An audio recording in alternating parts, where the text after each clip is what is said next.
Tristan Tate, thank you very much for coming on the CEO cast. Glad to be here. It was a pleasure speaking to your brother, and it's a pleasure to meet you today. I'm going to start off the podcast like this. Little Bird tells me that you're not that good at Uno.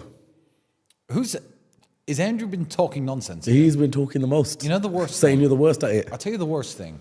I win consistently every single game. Ooh, in he the says house. otherwise. Well, there are witnesses within this very room who could back me up, and I consistently win every single game. But I don't like playing. So every time he says play Uno, I say no. He says you're scared. Then I win. But every time I don't want to play, he says it's because I'm no good.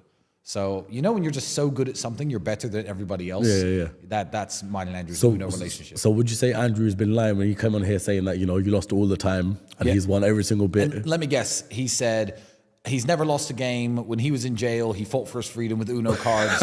Yeah? Oh, it's like you were here in the podcast. No, I just know his lies all too well. So no, I am the best at I think every single card game we play. Yeah. So that's just the way it is. This is going to be very, very interesting to speak to you because I gave this analogy to the boys earlier on. You two are brothers, and the way I see you is you both stand for the same ideologies, same ethos, same business mindset. He's more the savage one, and you're the gentleman, right? Even when you're meeting you here right now, you're here in a nice 12 grand suit, as you said, pulled up with security. Obviously, he drove here in the Ferrari. Yep. So the analogy I gave was, he's like the Batman, but you're like Bruce Wayne. So it's like two same people, but we've got the daytime version, we've got the nighttime version. Yeah, if it were up to me, we'd be less famous for sure.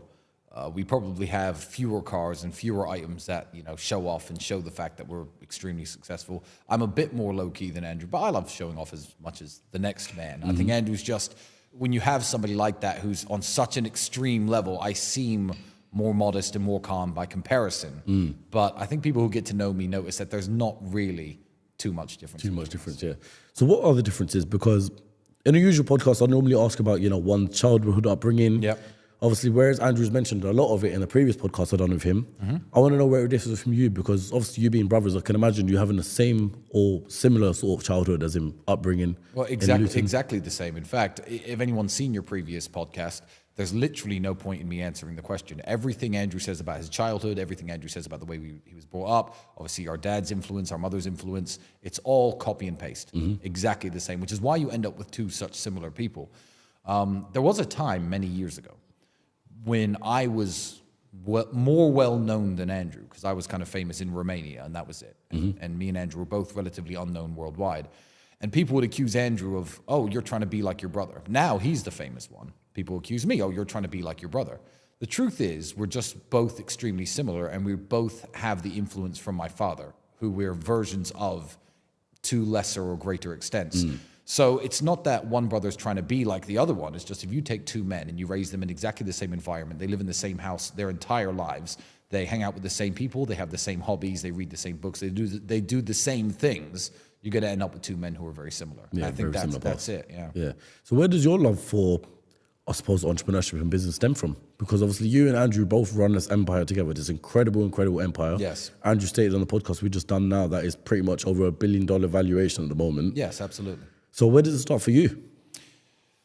My first ever business I started when I was 5 years old. So this is a story that I had largely forgotten until I started making some money when I was 24, 25. And my mother reminded me of this chapter in my life. I was 5 years old, obviously completely broke. I come from a low-income family. And I was gifted by my father's sister for my 5th birthday a small bubblegum machine, little plastic toy. You put bubble gums in the top, you put the American 1 penny piece in it, you turn it and the bubble gum comes you talk about like the snowball shaped ones? Yeah, exactly. Yeah. And it was a little plastic toy, very, very cheap. Probably cost my aunt no more than $1 or $2 at the time. And I realized very quickly that because the machine was not obviously very well made or properly engineered, the American 1 cent coin and the American 10 cent coin of roughly the same size pushed the mechanism down and made the gumball machine work. Yeah. So I would walk around outside. I lived in this broke neighborhood, a bunch of really tiny houses and apartments cramped together. And all the local kids would come out and play. And I used to say to them, listen, look, if you want some bubblegum like me, this is the best bubblegum ever. Just go and get your mother's 10-cent coins from their purse, and then you can have the bubblegum. That's how the machine works. Yeah. This is America at the time, right? This was America. So even at that age, a lot of the other kids didn't understand how much money was worth. They didn't understand the difference between the coins, and they were giving me these 10-cent coins. I used to stack them up and pile them up. And it was during this time I learned my first ever lesson in sales. because a kid came to me. Justin was his name. He had a twin brother. Shout out to Justin and Jeremy from Goshen, Indiana, if you are anywhere in this world. And he came up to me with a stack of 25-cent pieces. It must have been about $4 or $5 in money. And he said, my mother doesn't have the coin you're looking for. She only has these. Give me one. So I kept a completely straight face. I said, listen, don't tell the other kids because you've got the wrong coin. But if you give me those, I'll open up the top and I'll give you 10 bubble gums. And he was like, oh, okay. And I got like $4 or $5 from him.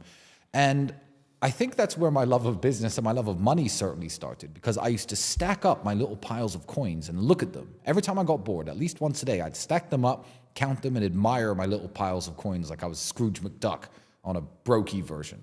And my mother used to say to me, hey, Tristan, you've got like $25, $30 there. If you give me the coins, I'll give you the paper notes. I was like, no, don't want the paper notes. I liked stacking up my coins. I liked looking at them. It looks better as a kid. It looked much, much better. And that was my first successful business I ever ran. That moved into... Just a quick one on that. At 5 years old, did you understand that these coins that you were having, did you understand there was obviously money? Did you understand the value of it? Yes, I understood. And I also knew that I could buy a bag this big of new bubble gums to refill the machine for just $1 at the dollar store. So that's 10 of those coins. So I had my profit and loss all worked out. I was ready. I was prepared. I knew the value of all these coins. A lot of the other kids didn't. And I don't know why I did it. I don't know why I was walking around the neighborhood with the bubblegum machine trying to hustle money out of the other kids. I do not know, because that wasn't very, let's say, ethical, I guess, because the other kids didn't know the value of money. But I was 5. What did I know? What did I care? You know, I was making a bunch of money. I think I bought myself a new bike from just that one bubblegum toy. So, you know, it was a very poor tool, so to speak, to start a business with. But at my age, it worked very well. And I guess make do with what you got. Yeah, and that was my first successful business. I guess I could continue until my second ever successful enterprise. I must have been 12 years old.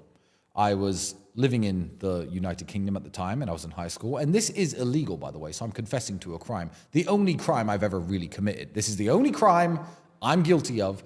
And when I was 12, 13 years old, obviously everyone was buying CDs, music CDs. So I had internet access at home. I told my mother to sign up for internet access. So me and a few other kids had internet access at our home computer.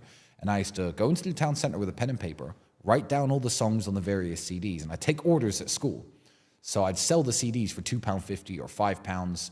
And, you know, it went from that to copying video games. I mean, Age of Empires 2 was a very popular one. I mean, I'm 35 now, so we're talking a very long time ago. Rome Total War, when I was about 15, was a popular one. I used to sell these CDs at school. Until one day, I was snitched on by a kid named Wackass, was his name, from Luton. So Wackass, if you're watching, you're a snitch. I hope you've got nowhere in life. Had to be a Pakistani guy, didn't it? No, it was a Pakistani guy. No, exactly. Well, you could tell from the name. So anyway, Wackass snitched on me, and my teachers found all these music CDs in school, and obviously you're not allowed to be selling things in school. And I was a very good student. I was the straight A student. All the teachers liked me. So they called my mother to the school. She didn't have a car, so she walked all the way to school for this meeting with my head of year. And we sat down, and she was like, Tristan's been selling these CDs. This is actually, you know, he shouldn't be doing this. It's illegal to be copying these music CDs and selling them at school. And as I was walking home, my mother looked at me and said, look, Tristan, you're going to have to stop now because your teachers have caught you. But I had no idea you were doing this. And to be honest, it's quite smart. That's where you got the money for the bike. That's where you got the money for the backpack and the clothes and the shoes. I was like, yeah, I'm just selling music CDs. So I guess that was my second ever successful enterprise, but thanks to I learned that lesson very early on. You know, don't, I guess, let untrustworthy people into your circle. You know, Wackass saw how much money I was making, straight snitched on me. I was going to say, why do you think he snitched on you? Because he realized how much money you're making. I think that's why. I think it's because he realized how much money I was making. It wasn't a case of like you had, you know, sold him a game, something, a copy one, and then it suddenly stopped working. No, all the games worked perfectly fine. I'd even get those weird codes you had to enter to stop copywriting. Yeah, you go on the Pirate Bay and find those little codes, and you know you'd sell those with the CD. You write them on the front of the CD. Properly. Yeah, it was all good. It was all good. But Wackass snitched on me, and that was, I confess, an illegal enterprise. So hopefully I don't get sued by the company in business or out of business that makes Age of Empires 2, but I probably sold maybe 10 illegal copies of it. But that was my first and only criminal enterprise, and I guess my second successful business enterprise. You